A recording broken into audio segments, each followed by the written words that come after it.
once upon a time, there was a Chinese farmer who lost a horse, ran away. And all the neighbors came round that evening and said, "That's too bad." And he said, "Maybe." The next day, the horse came back and brought 7 wild horses with it. And all the neighbors came around and said, "Why, that's great, isn't it?" And he said, "Maybe."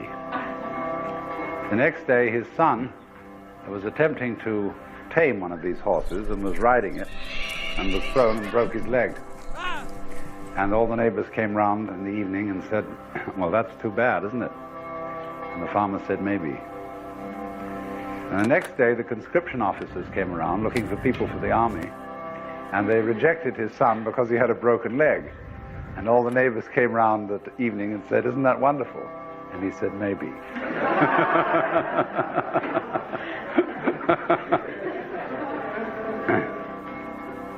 The whole process of nature is an integrated process of immense complexity,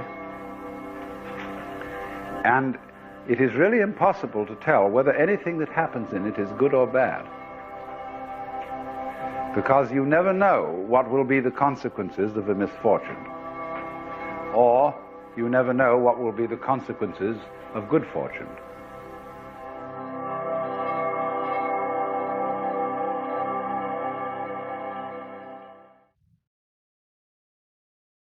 Hello. I think it's working now. Hell yeah. Welcome to Out of the Woods, episode 4, Stream of Consciousness edition. My name is Jake Jones, here live at Clearshot Studios. Thank you for joining us today. So that story there is one of my favorites, without a doubt one of my favorites, and it helps me put a lot of things into perspective, you know. I think oftentimes, you know, when you're dealing with the struggles in life, whether you're going through recovery or you're grieving somebody or trying to get a new job, you get fired from your job, relationship turmoil.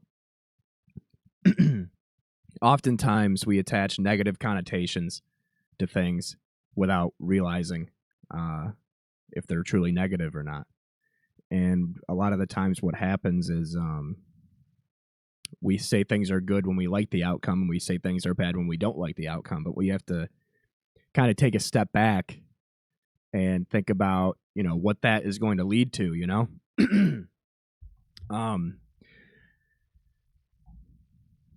That's all I got to say about that for now. I hope everybody had a great holiday. The holiday hangover is real. It's a thing that I talked about with my father the other day. And 2025 was a very weird year, I think, for a lot of people. It's definitely a weird year for me. I have 6 or 7 W-2s I have to file this coming tax season, which I'm not too thrilled about. And that story is funny because, you know, you don't file that many W-2s without getting that many jobs. And it's funny because each of those jobs that I got, I thought was going to be the last job I was ever going to need, you know? We talked about on the old show a couple episodes ago, you know, making fun of all the jobs I went through. I was working for an eye doctor, working at a restaurant, 2 different restaurants, worked at a movie theater, was an apprentice barber, worked at a nursing home kitchen, and then I rounded out the year with my current job right now. And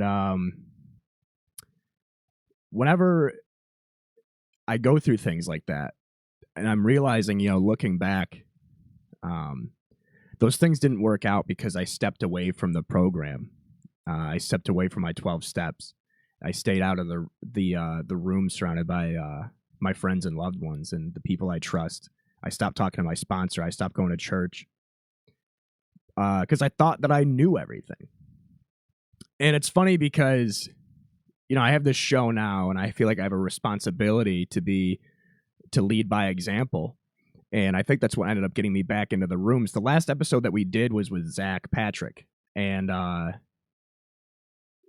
after the episode was over, him and I talked and he goes, you know, you really should just go back. It's not like anybody's going to be mad at you. And he was right. And I actually ended up going back into AA the next day. And it's been a great thing and also not a great thing. And the not great thing really just comes down to the fact that I have less of a motivation to do this. The first episode I did of Out of the Woods, I said that I want to turn this podcast into the type of meeting that I would like to attend.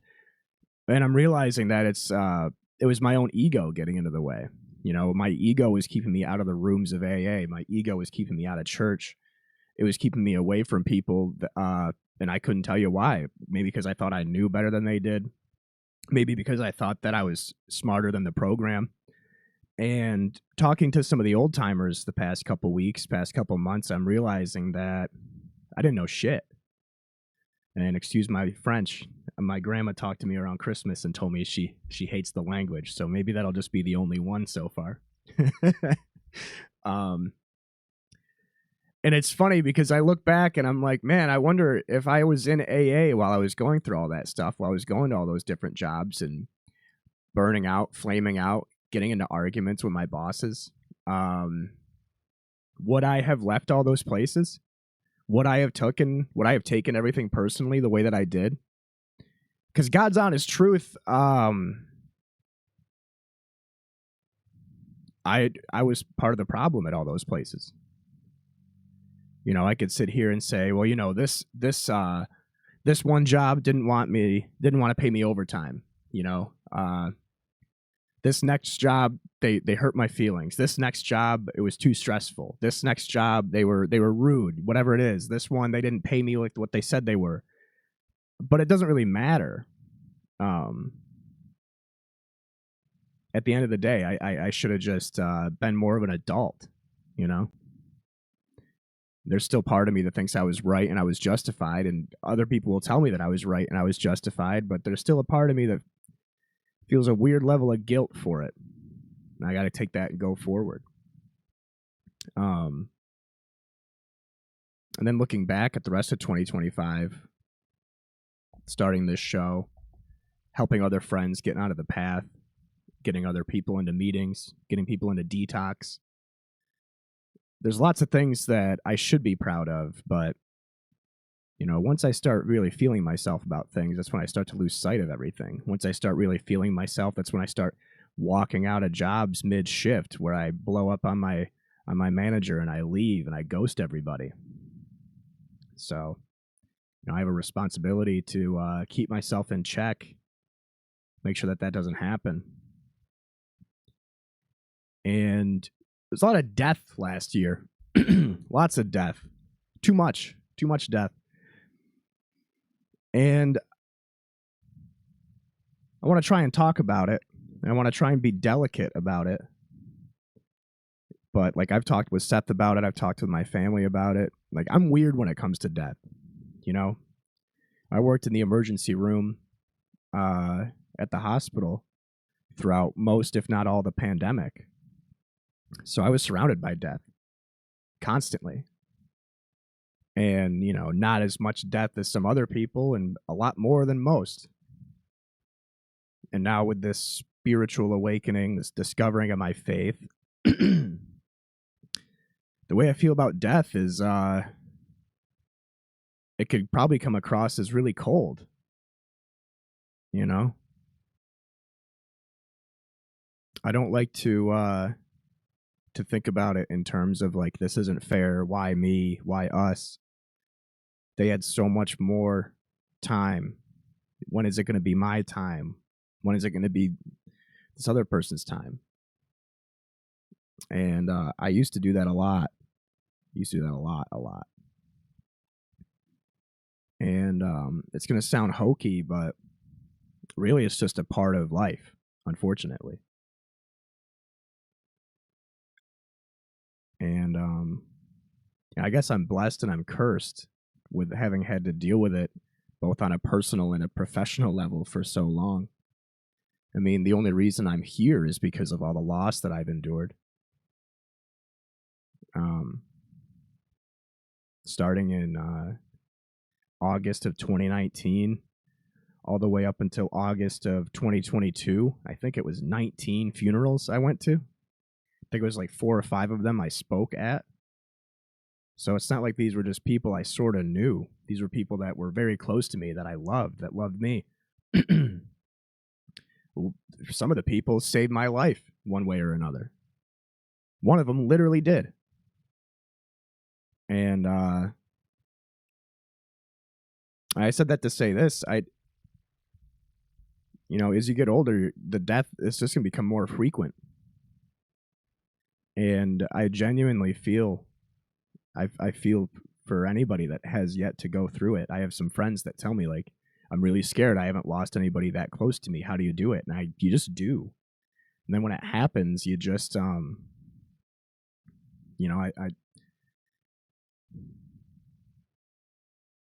just have to accept it, really. You can't use death as an excuse to act out.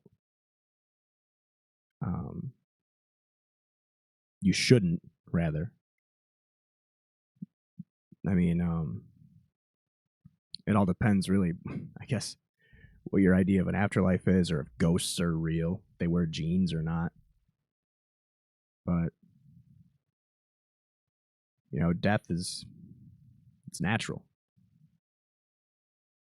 And it's just something that happens. Whether it's unfair or not, whether it's too soon or not, whether it's not soon enough or not. I think there's a level of there's this crazy dread that comes from when people think about death, and there's nothing quite like it. Because everyone, I feel like humans are the only ones who really, humans are really the only ones that understand their mortality.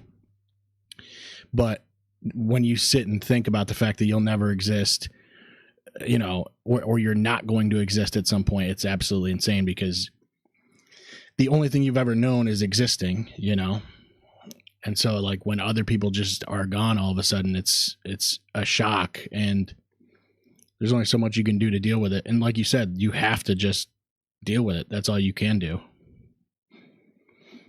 Yeah, no, you're exactly right, man.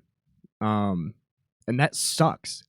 And that's why I don't like it when people ask me for advice about death. And I apologize to those that have asked me, the past like 5, 6, 7 months, because that is genuinely how I feel. And it's not like deaths don't take me down or hit me hard, but my biggest advice is to just make sure you're not alone. Make sure you're not self-harming yourself or drinking or drugging or trying to follow them, because the way I like to look at it was, the people that I love that I've lost, they wouldn't want me to act in a negative way in response to it. I like to believe that they wouldn't. I can't attach other people's will to my reaction to a tragedy, but yeah, so that's the death topic, I guess. I know I wanted this podcast to be about recovery and grief, and the more that I was thinking about it, the more that I was writing stuff, I was like, man, my grief advice is fucking cold. Sorry for swearing again, man.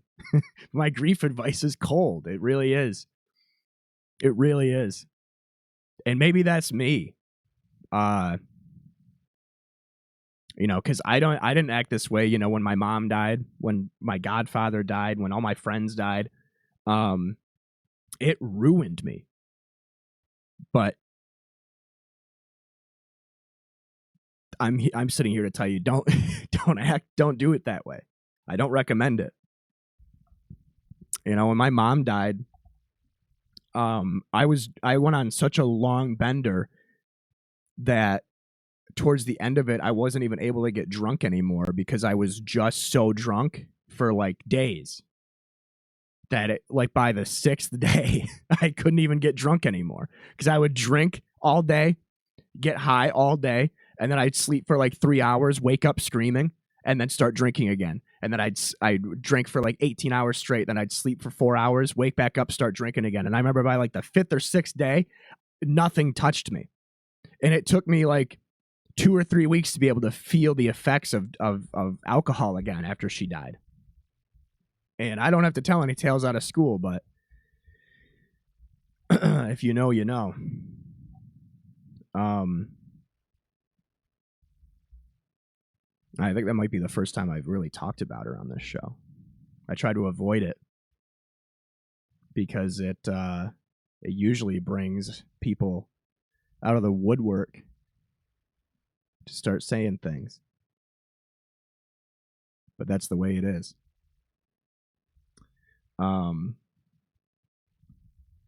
The title of this episode is going to be What If, Why Not, and When. And I was talking with my dad, I was talking with my sponsor, and I was talking with my brother about all this. Not all this in particular, about what if, why not, and when. To use those 5 words and apply that to whatever situation you're going through. You know, I like to use it with my recovery. The what ifs for me are mostly like, what if I got sober earlier? You know, what if I had this mentality back then? The why nots are when I talk to people like Zach or Jesse, talk to people in the meetings, talk to my people online, and I see the things that they have going on. And my thought, my ego goes, why not me? Why isn't that happening with me? You know? And then finally, when? You know, when are these things going to happen? These things that I want. So I quit smoking marijuana a couple months ago, and it's really weird because I'm starting to have dreams again. Very vivid dreams, very real dreams, very, very scary dreams. But it feels like when I go to bed and I have dreams, I'm falling asleep in this reality and waking up in a separate one. And lately, almost consistently, I am waking up in this other reality, and I'm in a different bed, in a different room, in a different house. And I look over, and there's a woman sleeping next to me that I'm pretty sure is my wife. You know, it's not just a woman that I invited over or a woman that invited herself over. It's somebody that I'm in love with. And I'm happy and I'm content. And I know that I'm happy and I'm content because it's not a feeling I feel, really, in reality. It's a very foreign feeling to me. And in this dream, I get up and I'm getting dressed. And I look outside and it's snowing outside. It's a snow day. And I can hear children downstairs. They're my children. And like I walk out and I start walking down the stairs, and right before I get to the base of the stairs and look into the living room and see my children's faces, the light is blinding me. And then it dissipates. It goes away. And that's the kind of thing that keeps me up at night. And then even when I do fall asleep, it haunts me in my dreams. Because I had this thing that I say. I used to say it all the time. I still do, but I used to too. Where, you know, because I get lonely in recovery. Recovery is lonely, and that's okay. You know, you go from a lifestyle of, you know, maximum socialization, going out to bars, going out to parties, meeting up with strange men, women, and other, and just engaging in hedonism and debauchery and overindulgence with strangers most of the time. So, like, I still have these moments where I'm pure loneliness, just unending, desperate loneliness. And, you know, then I think back, I go, what if, why not, and when? You know, what if my ex and I had stayed sober together? Would we still be together? You know, why not? Why don't I have what I've always wanted, which is a partner, a family that's mine? And when is that going to happen? I remember I was told, like, you know, my sponsor told me when I first got sober, he's like, give it a year, give yourself a year solo, and then start to venture out and try dating again. But give yourself a year solo. And I did that. And it hasn't worked. And it's 3.5 years now. And I've flamed out of almost every relationship I've been in since I quit drinking. And I'll be honest, it's mostly my fault. It's mostly my fault. When am I going to get it? When am I going to understand it? When am I going to realize that I'm the problem? And I finally realized that recently. It finally set in recently. It finally sunk in recently that, I don't have any of these things because I don't deserve them. I don't have any of these things because I haven't truly earned them, And then it's like, if I do get these things, do I even know how to approach them? Do I even know how to navigate that? Any relationship I was in was when I was using, drinking, or drugging. The relationships I've been in since I've been in recovery have been a visage. It's been a facade, So, what if, why not, and when? What if, why not, and when? So I think about that a lot. That's the stuff that I dwell on. I don't think about drinking anymore. I don't think about doing heroin anymore. I don't think about doing blow or stealing. Excuse me, man. That's the third one. Stealing alcohol from people. I don't even really think about smoking weed too often anymore, But that little bit of loneliness will take me down, man. It takes me down, and it takes me days to get out of it. Part of me, I really wish that our schedules were better, because I had way more to go on about this topic when I was still in it, because I've been pretty good. The rooms help. AA helps, so like I don't really feel lonely, and I'll feel lonely before and after, but just getting an hour reprieve for me is good. And it's this weird loneliness because there's no, like, I try to like get myself out of it with like, analyzing and with logic and stuff, and like there's no reasoning to it. I'm only 29 years old. My dad will tell you till he's blue in the face that, he didn't start to feel better about his life until he was in his 30s. And I was like, damn. I don't want to wait that goddamn long.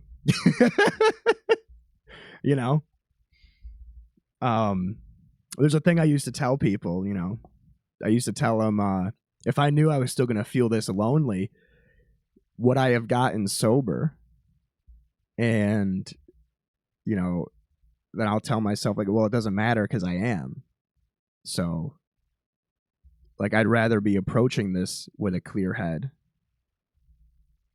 And like Zach said in the last episode, it's better to approach these situations, these bouts of anguish with a clear head, because you're able to think about it. I'm the problem. I'm the selfish one. I'm jumping into things to satisfy these short-term dopamine boosts. And then I get a moment of clarity, and I'm like, oh, what am I doing? And then I leave. And then I end up feeling fine, and the person I was with ends up being not fine. And that's so shot.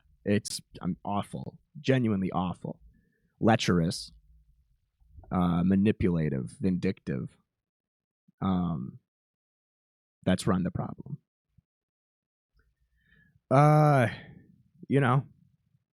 What if, why not, and when? So, for me, I just got to make sure I stay active in the program, stay active at work, stay active, keep a clean house. I'm not doing great with that either. Make sure I pray.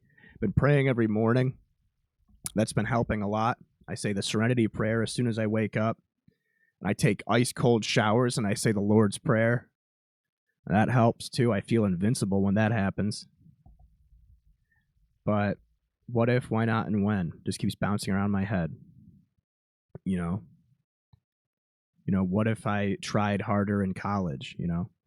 What if I was nicer to people when I knew at the time that I should have?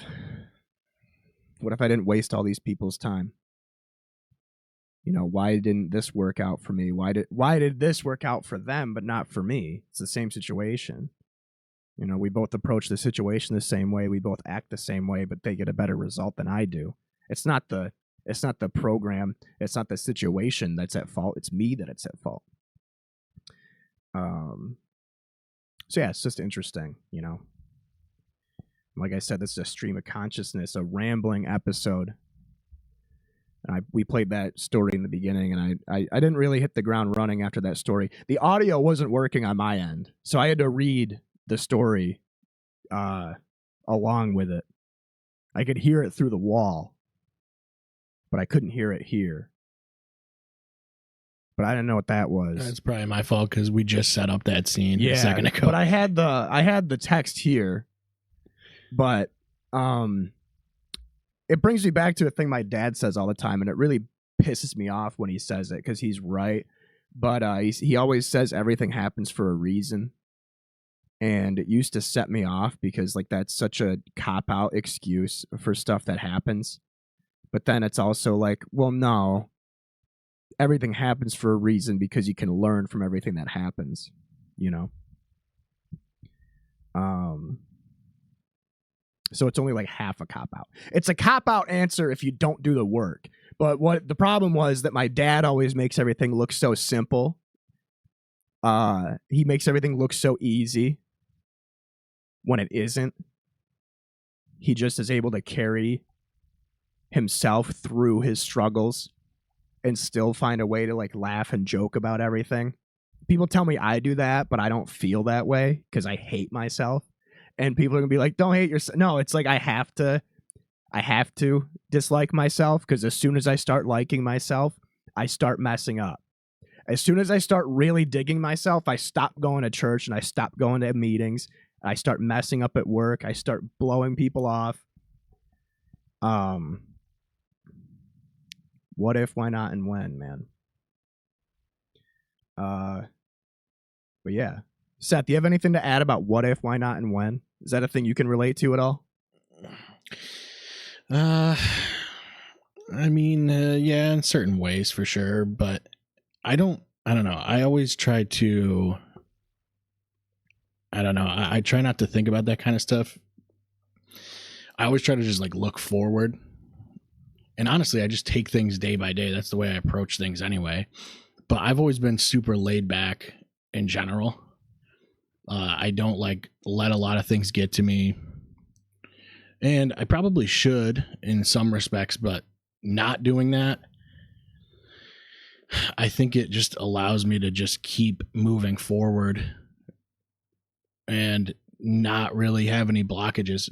I've always just done my own thing, honestly. That's the way I approach everything. It's like I just try not to like dwell on really anything. You know, there's definitely things like embarrassing moments or, you know, things that you shouldn't have done in the past. And once in a while you think about them, but I think anything that you allow to impede your forward progress is just, it's not good. Yeah. No, I think that's why we get along so well too, because we're like the perfect married couple.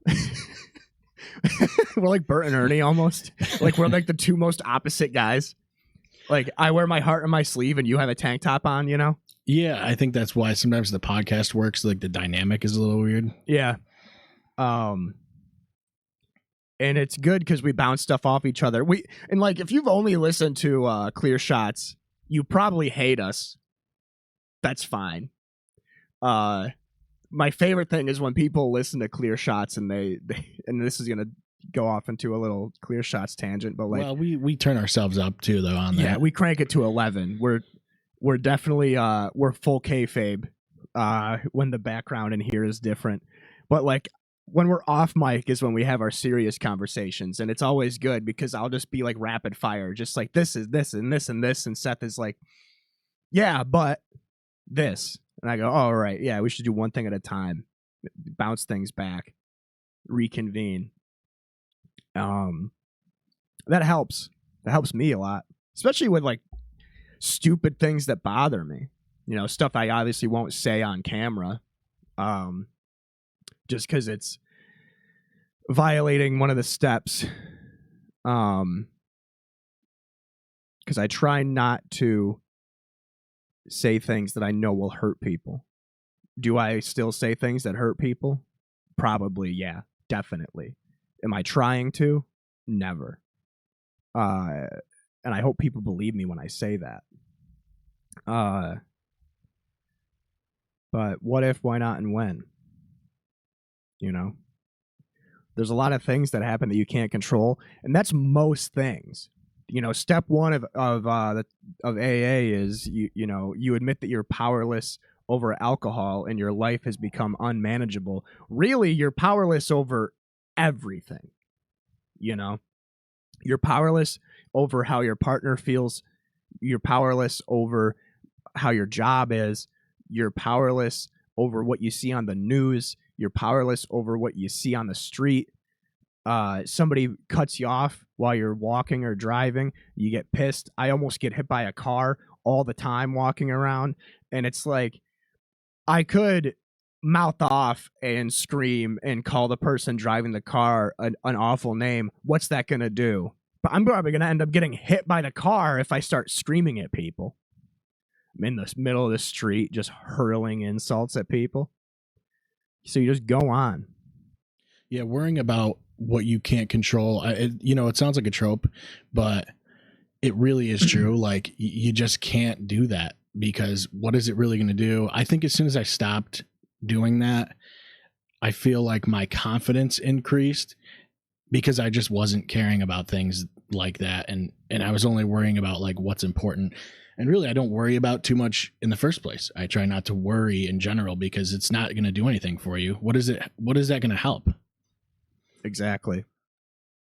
The last thing that I have for today is the daily reflection.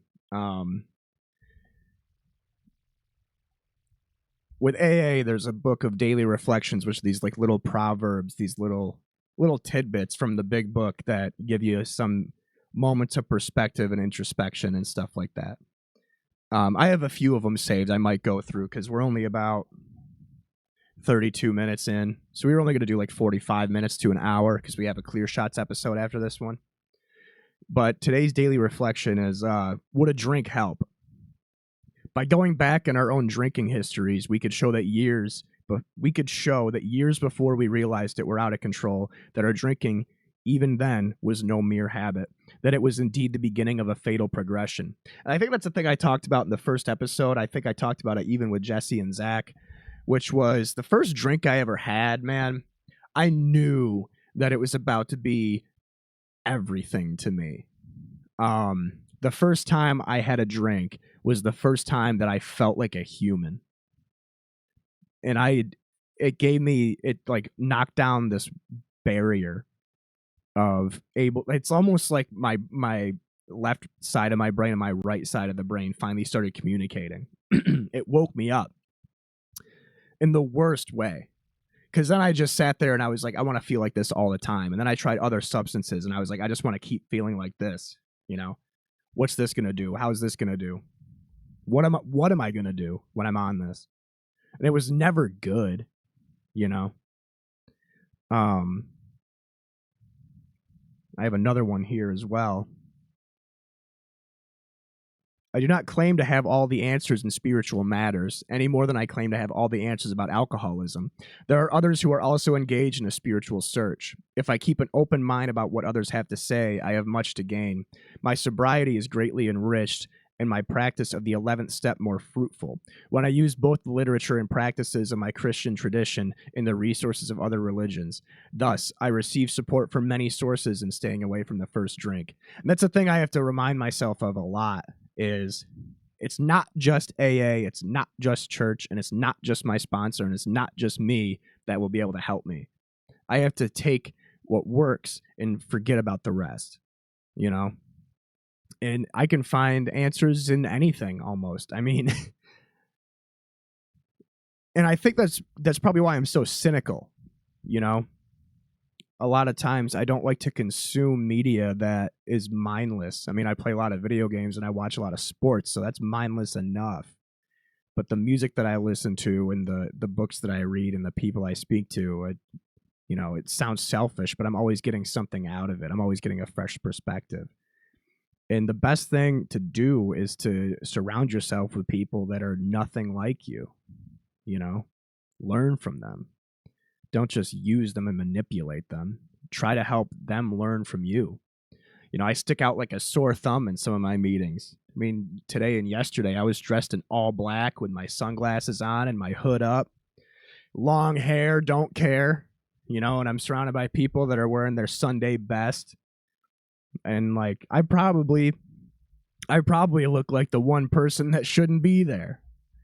But they don't treat me like that. I'm one of them. I belong. People listen to me. I listen to them. They help me. I help them. And I think that's one of the things I'm most grateful of about the program is that I'm able to set my ego aside. I'm forced to set my ego aside. If you don't set your ego aside, you're probably not coming back. You're probably going to go back out.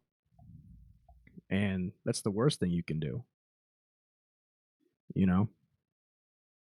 And here's another one. This is one, because I always talk about transparency and shamelessness, Even in early recovery, I was always open and transparent to a fault, say the things that people are uncomfortable about hearing. That's just how I am. There's no filter. But with acting that way, I'm able to help other people out, There are stories that I've shared both in studio and in meetings that there are some people, they come up to me, they're like, you couldn't waterboard that information out of me. And I go, why? What do you have to hide? Did you murder somebody? Did you kidnap somebody? Did you bury them under your floorboards? If you did, you should be in prison. But what? So you got too drunk and you hurt someone's feelings? You got too drunk and you got fired? You got too drunk and then you came to and you were in Cato driving golf balls with a bunch of strangers?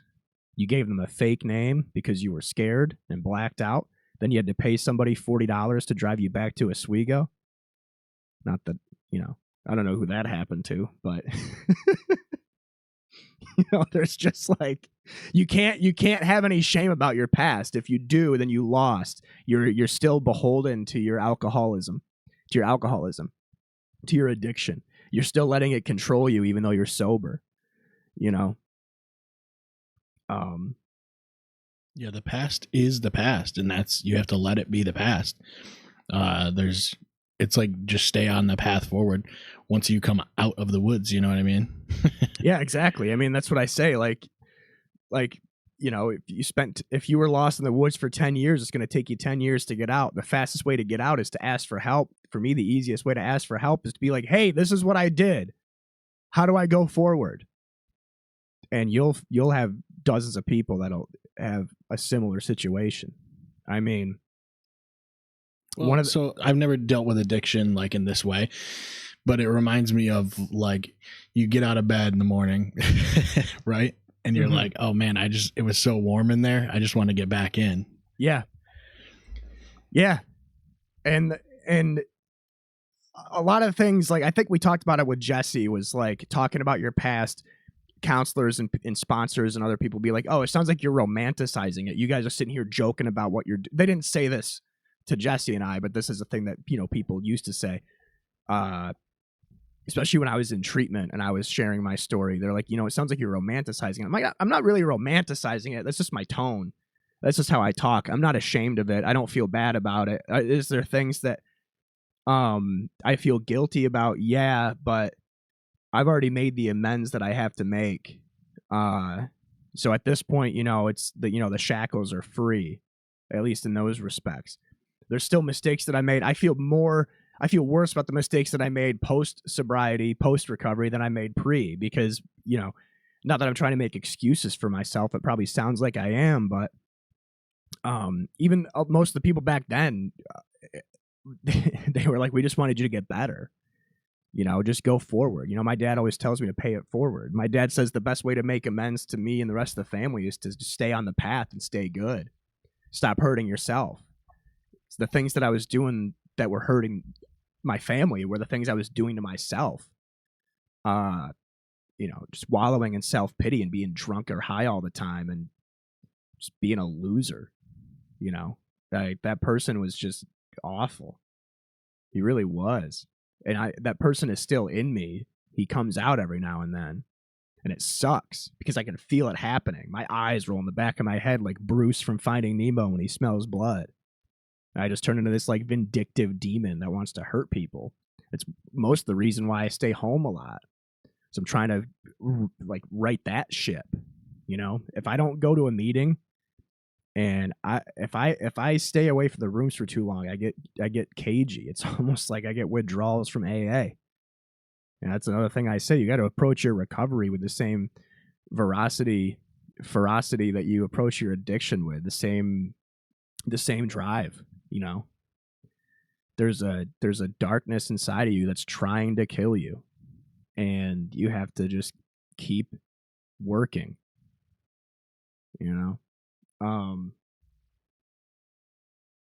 We're at 42 minutes. I got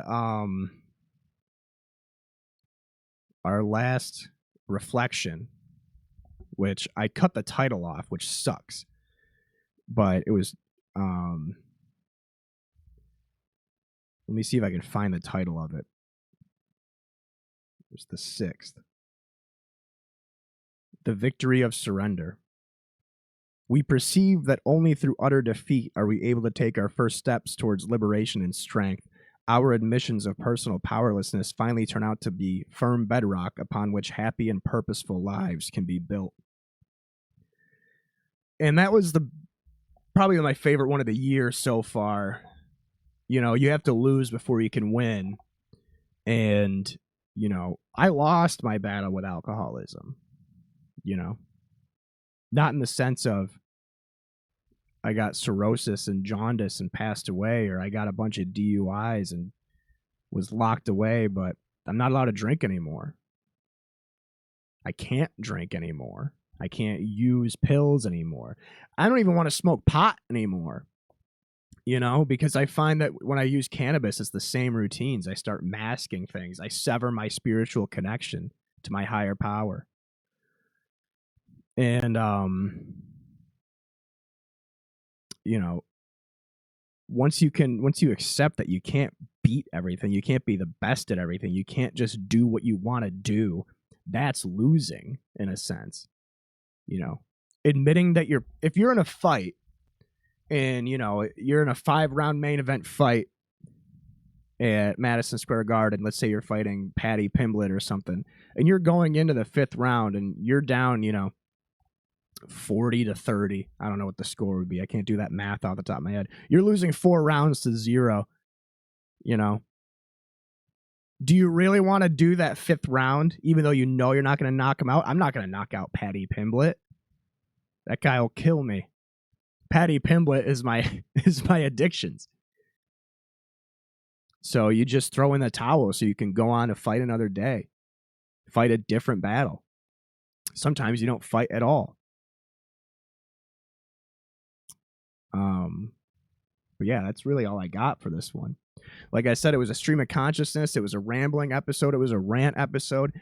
Fortunately, but unfortunately, I was in a much better headspace, so I didn't really have a lot of negative stuff to spin a yarn or two. We went over the death thing. I apologize in advance if it came across as cold, but that's really just how I look at the thing. And, just keep going forward, man. It's not easy. It's never easy. It'd be so much easier if on my weekends I slept until noon. I want to, how badly I started playing Fallout New Vegas again this week. How badly I wanted to skip AA yesterday morning and just play Fallout and eat Dunkin' Donuts breakfast.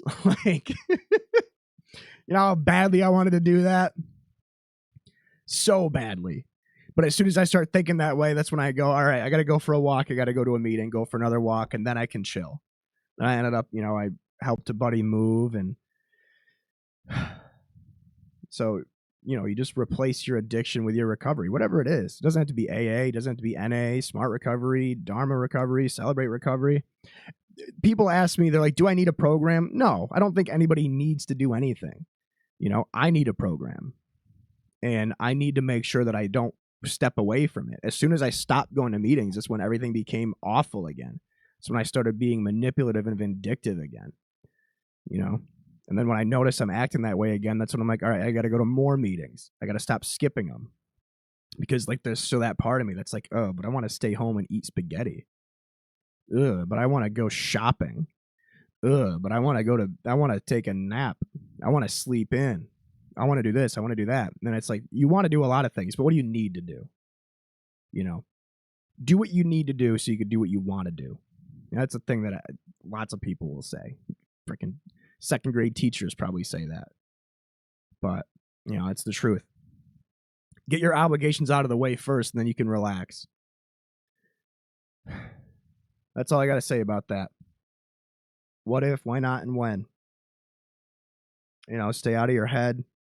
Stop acting like, and I'm talking to myself almost. I got to stop acting like, well, I haven't gotten the things that I want. Why am I still doing this? Well, because they're coming. Sometimes quickly, sometimes slowly. But they're coming. And if you don't get them, then you don't deserve them. I mean, do I really deserve anything? If I got what I deserved, I'd either be dead or in jail. But I'm not. I have a nice apartment. I have a nice job. I got this studio with my best friend. I got a program that loves me. I got a family that loves me. And I got a higher power that's trying to make sure I stay on the path. But that's all I got to say. My name's Jake Jones. This has been Out of the Woods. Thank you for joining us. If you managed to get through this entire episode, this rambling rant, we should be having a guest back soon. Sorry we took a break. The last guest we had on, we had 2 spots scheduled, but we conveniently enough had back-to-back blizzards, so we got called in to snowplow. And I already had a plan to do a solo episode to kick the new year off anyway, because we have a guest coming in a little bit here, actually. Yeah, he's going to be here in like 10 minutes. Yeah, sweet. So, perfect timing. All right. I love you guys, and thanks for joining us.